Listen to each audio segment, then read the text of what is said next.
So continuing from where we left, we saw that probably for the Rathas, such stone rock cut stupas were the inspiration. Now look at the shape of the Chaitya. You are looking at the Chaitya itself, an oblong structure from inside. Now, of course, this is a cave, so you can't see it from outside. Outside, it is going to be a big mountain. Let us assume that this was not a cave. Then, how will it look from the outside? An apsidal structure probably will look like this, a U-like structure. So, this is called as the Hasti Prishta or Gajaprishta Prasada, the Gajaprishta style. So, Gajaprishta literally means the back of an elephant. So, that is why probably they have an elephant here in Mamallapuram to show that this was Gajaprishta Prasada. We don't know. We can only guess. So, we can say that the Chaitya elements influenced probably to create a apsidal structure like this. This Ratha is today called as the Sahadeva Ratha. It is south facing, the only Ratha that is south facing here. And if you see here, there is a Mukhamantapa that is there. So there are two lion pillars that are just protruding outside. That protrusion, any projection is called as Nibram. Any projection is called as Nibram. And there is a Nibram that is here, and there are two Simhapada Stambhas that are here, and there is a Mukhamantapa that is formed. So if it becomes even more further, and if there are four pillars and it is forming a Mukhamantapa like that, it will be called as Mukhachatushki.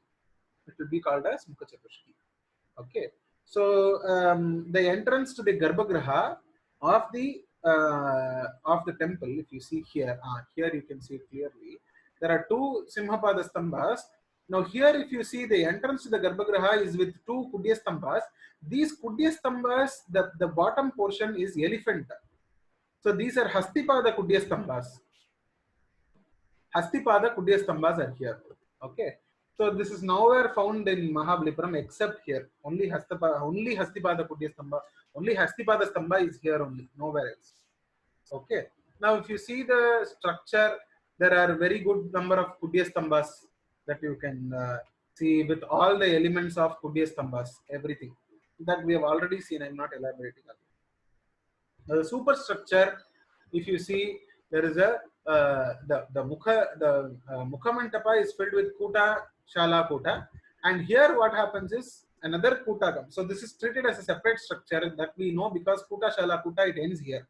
Now this structure, what happens here, Kuta, it does not alternate between Kuta, Shala, Kuta. Instead, Kuta, everywhere else, Shala, Shala, Shala, Shala, Shala. At the same place there is a Kuta. So Kuta, Shala, Shala, even behind the Shala, here again one Kuta, that's all.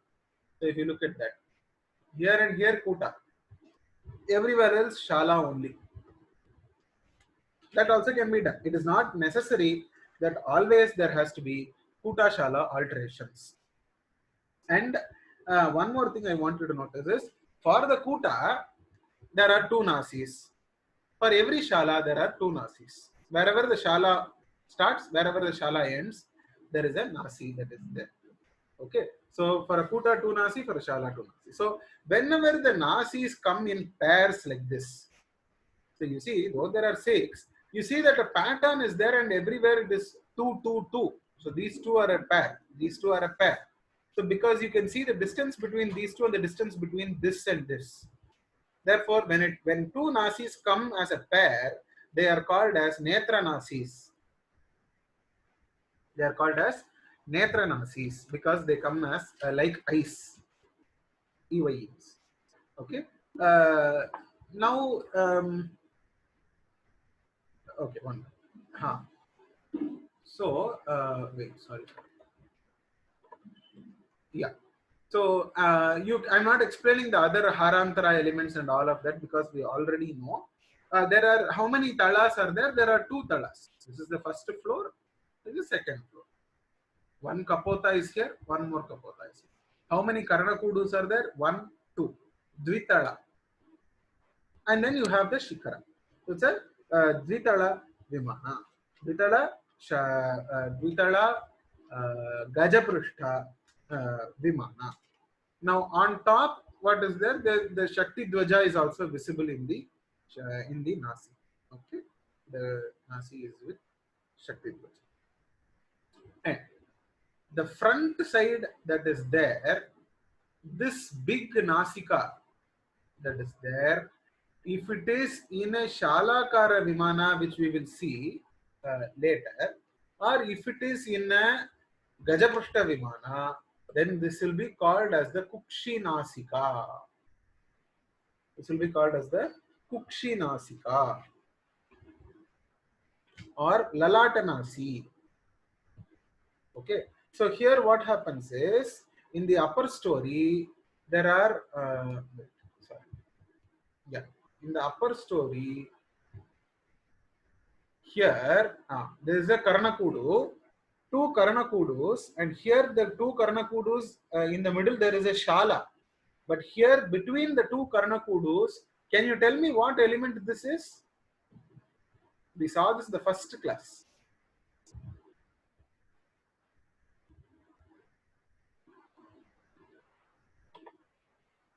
Can any of you tell me?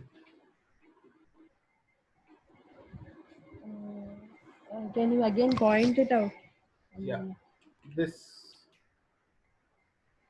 here in the first floor, what is there? Karnakudu, Shala, Karnakudu, correct? In the second floor, Karnakudu, what Karnakudu?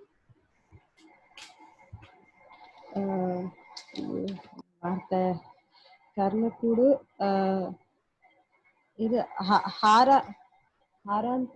Harantara. Harantara is this portion which is taking a recession behind. This is an element itself. It is not going behind. It is equal with Karnakudu. No, it can't become Harantara.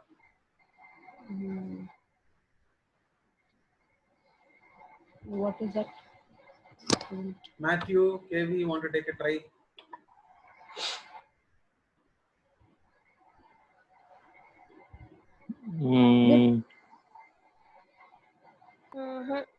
Maddalam kitta adu varuma. No. Mandala is here. We never spoke about that till now. I'm asking about this. Okay, it's a Panjara. Panjara. Remember Simha Panjara? A cave like a lion's den. Oh, okay. From first Amaravati lecture. Correct. Now we are linking that. This is a Panjara. Okay.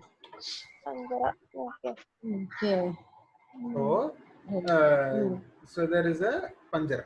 And inside, if you see, inside the Nasika, these are called Mandalas. That we have already spoken about it, but these are Mandalas. So Mandalas you can see in many places, even in Indo-Sarsenic Islamic architecture, Indo-Sarsenic architecture. The flow of Mandala is always there. In Rajasthan, if you see the Jharokhas, they also have Mandalas. So this may be a precursor to all those Mandalas that are there. And sorry, Pratik, I'm sorry. Panjara oda, can you just explain in this context Panjara konjo? They've just kept, instead of Shala, they've kept 2 Panjaras. That's all. Panjara means like a cage or a den. This kind of a thing is not Shala, no, it is not Kuta also. Okay. This is called a Panjara. Panjara literally means a cage. CAG. Pratik, on top of the Panjara, the male is it another? No, not that one. Like immediately on top of the Panjara, is it a Nasi? This one. The Panjara can have a Nasi. Here I don't think this is the Nasi. This Panjara structure itself. Okay. Okay. So, and Panjara size, is it supposed to be half of the Kuda? No, currently we are not going into measurements because that is a huge topic. So let Okay. us stick to this. We can discuss it separately because you know how difficult it is. Okay. Because we have to come from Angula, and then we have to go into the Dandam calculations, Kishkumuram, and all of that, and then come to Dandam, and then divide each and every part into its proportion, go into the Panchavimshati Ayadi and all of that, and then talk about proportions, and then go into Panchavimshati Ayadi, Shodasha Ayadi, Dasha Ayadi, and all of that. It will become a huge this thing in itself. So let us not go into measurements now. Okay. Okay. Okay. Okay. Now, inside the Nasi, you have a Vimana. Inside that, you have a Vimana. So, inside a Nasi, there can be a Vimana. That is a permitted thing. Usually, that is found in many places. Here also, we find. Now, this Vimana, I'm sorry, I don't have a very clear picture, but it is a six-sided Vimanam. It's very, very rare. We don't get six-sided Vimanam as a built temple like this anywhere else. But only inside this temple we have one six-sided Vimanam that is being depicted. Octagonal, how do we call it? No. Hexagon, I think. However, it is in English. It is a six-sided Vimanam. And if it is a six-sided Vimanam, it is called as a Skandakanta Vimanam. It is called as Skandakanta. If it is six-sided, it is called as Skandakanta. Okay. If it is a eight-sided Vimana, it is called as Dravida Shikhara. An eight-sided Vimana is called as a Dravida Shikhara. A four-sided Shikhara is called as a Nagara Shikhara. Okay. And any other combination is called as a Veshara Shikhara. So this is one classification: Dravida, Nagara, and Veshara. Don't worry, we will look at it again everywhere. So I'm just introducing it to you here. Having slide problems. Okay. So this apsidal, not apsidal, this is an oblong structure. Correct? So this is called as the Shalakara. Akara is shape, as we already saw. Gateways from Amaravati we saw are Shalakara, isn't it? So same thing, it is being developed into a full-on temple. The classic Shalakara Vimana. Shalakara literally means a vaulted roof. The Shalakara Vimana. So this, if you see, it's a very big temple for that time. So it's a 42 feet by 25 feet by 25 feet it is. 42 by 25 is the measurement. It is again Dvitala, one tala, and then you have the second floor. So the Adhisthana is not done here. So they have come top down. The upper portion is just so classic, so beautiful, but the Adhisthana is incomplete. So as per the Agamas, generally a Shalakara Vimana like this is permitted for Vishnu or Devi mostly. But we have exceptions where Ganesharatha is a Shiva temple, Atyanta Kama Pallaveshwara Griham. And in Kailashanatha, inside the Kailashanatha temple, you have Mahendra Varma Pallaveshwara Griham, where that is also a Shalakara temple dedicated to Shiva. But generally, a Shalakara temple is generally dedicated to either Vishnu or Devi. So even if you see some Mariamman temples, they will have Shalakara Vimana. If you see many Vishnu temples, they will have Shalakara Vimana. I'm not talking about the Gopuram, I'm talking about the Vimana. So this Shala, for example, it is the entrance gateway is any Gopuram is envisioned based on this basic Shala structure only. So, for example, in Kamikagama, Shala Gopurayostungaha Radhigaschapi Molataha Gopurasya Alankaram Shalanam Karayannayet. So these are told in Kamikagama.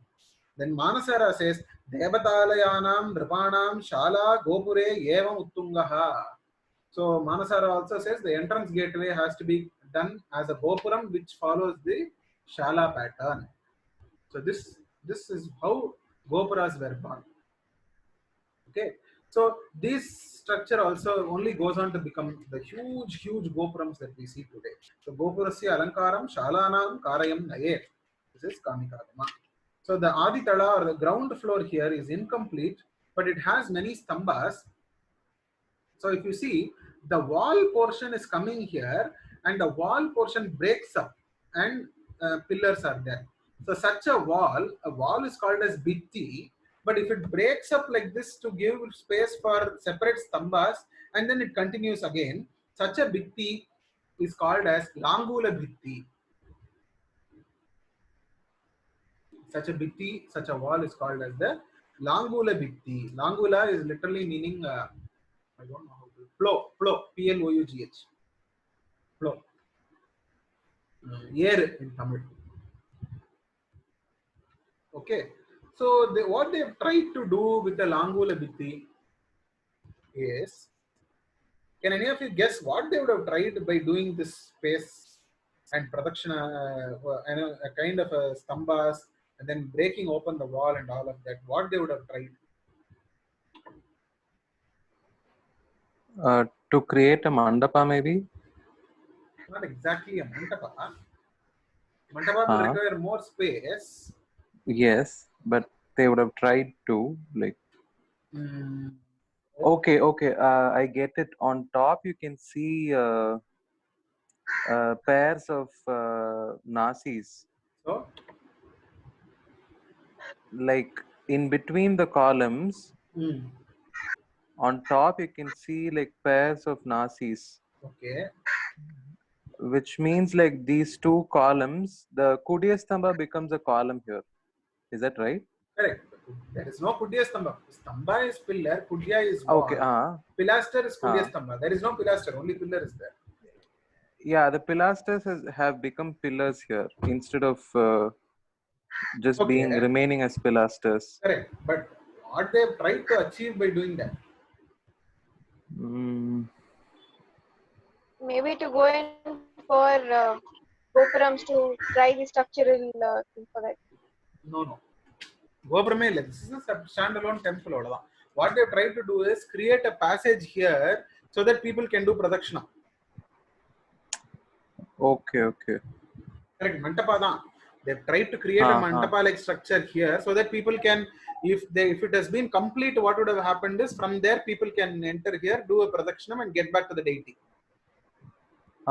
Yeah. But it is not done so. It is incomplete. Okay. So they have tried to create a pradakshina patha. Okay. They have tried to create a pradakshina patha. Okay. So here again there are Kuta, Shala and all of that. Now again the Griva portion also, if you can see, they have tried to create, there is actually a pradakshina patha possible here. A person, if he goes here, he can do one full round and come back to this portion from in the first floor. Yeah. So the first story, and then in the Griva also they have attempted a pradakshina patha. And if you see here in the vaulted space, there are, you can see these niches that are here in the neck portion, in the Griva portion. These niches. So these are called as Grivakostas. The koshta of the niche inside a Griva. Griva is neck. So these are called as Grivakostas. Now all of these Grivas are topped by nasis or kudus, correct? Okay. So if you see that these are projecting from the Shala. They are projecting from the Shala. So when you imagine this temple not as a stone temple, and when you imagine the same temple as a temple in wood, then what would have happened is this Grivakoshta and this nasis would have served as light and ventilation points as windows to the wooden structure, because otherwise it will be fully dark.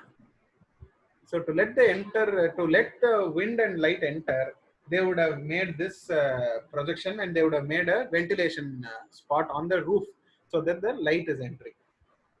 That becomes a mere ornamentation when it comes to stone temples here. So therefore you can see, we can very well imagine a wooden temple having a little projection and then a window like arch so that light and air can enter. Okay. So, and then when we look at, these are nasis, when we look at these gable arches, what is the name that we saw? If it is there in a Gajaprishta or Shalakara, we had a name for these gable arches. What are they called? Just then we saw. I know I'm troubling you people with question today.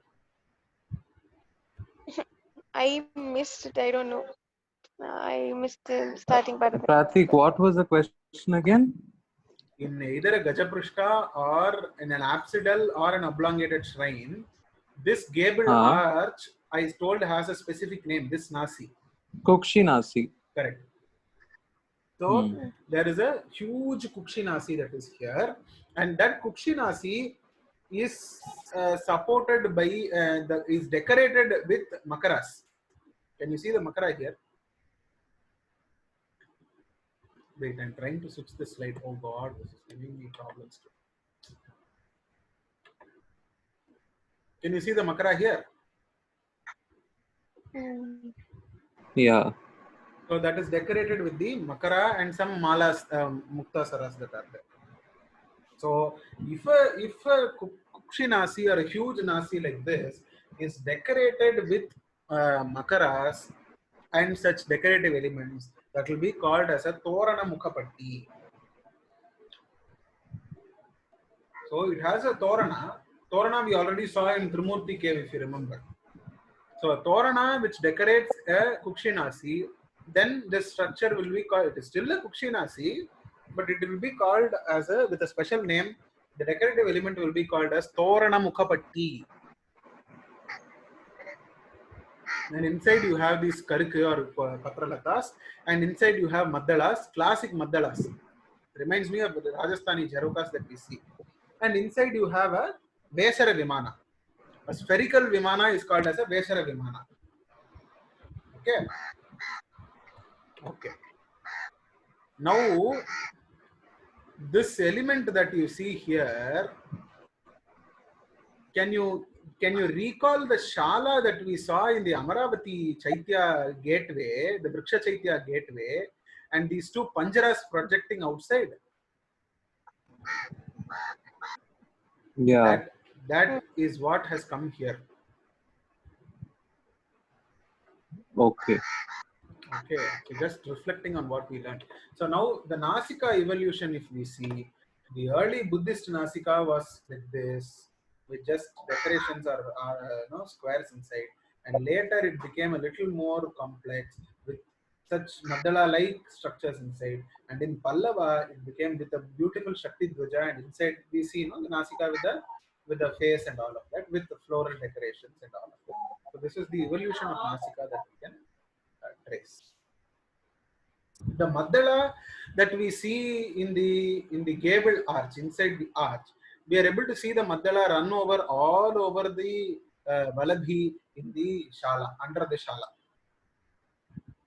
Okay. Right. Now, did I miss something here? Oh, nothing. Arjuna Ratha is missed out. Okay. Sorry. All right. I will have to do that later. Now, okay. Now we will look at Ganesha Ratha also. Ganesha Ratha is again a Shalakara Vimana with all the same elements that I explained in the previous Ratha, Bhima Ratha. There are no additional elements here.